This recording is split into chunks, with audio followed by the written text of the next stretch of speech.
I need to ask her. Hi, Lloydie. Gusto ko lang muna i-follow up yung sinabi ni Bea. Sabi niya, nag-o-open up ka na. Before ba, hindi nag-o-open up sa'yo si Lloydie? Ay, hindi naman po sa ganun. Pero mahiyain kasi si John Lloyd dati. Ngayon wala na siyang hiya. Nakatawan.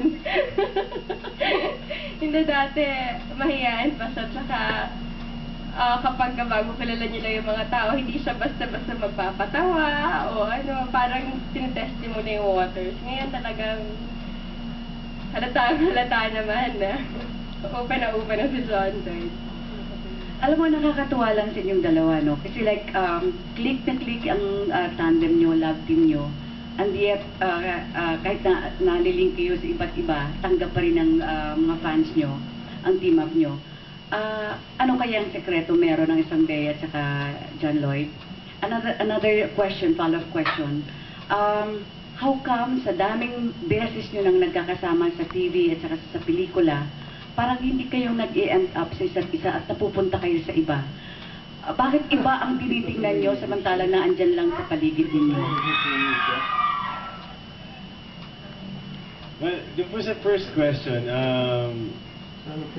di ba dati lagi natin sinasabi, it's the chemistry that we have, it's the sincerity of the team up, hindi namin dinidisillusion yung mga tao.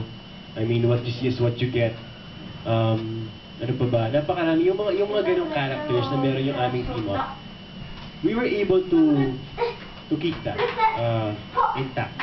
Yung values na meron yung team up namin, hindi nawala. Hindi nag-fade kahit na for a time hindi kami nagkasama. And kami naman, bilang tao, hindi lang bilang mga artista, puprotektahan namin yun. Kasi sa tingin ko, yun po yung pinaka-importante and yun yung pinaka-magandang bagay na meron kami bilang team up. Dahil pag umabot na kami sa punto na pinapaniwala lang namin yung mga sumusuporta sa amin para lang panoorin nila kami or para bumili sila ng ticket, manood sila ng pelikula namin, then I think yun na yung end ng aming team up. Siguro another factor din po na malaki na naka-apekto sa Lofty namin, yung magaganda yung material na nabibigay sa amin. Nagpapasalamat kami sa Star Cinema kasi talagang inaalagaan nila. Marie! Kasi hindi talaga sila bumibigay. From the first movie na nagawa namin hanggang sa yung every time talagang may bagong kaming dapat ipakita. Talagang pinupush nila kami beyond our limits. Especially the directors na naibibigay sa amin. Yung pangalawang tanong ko.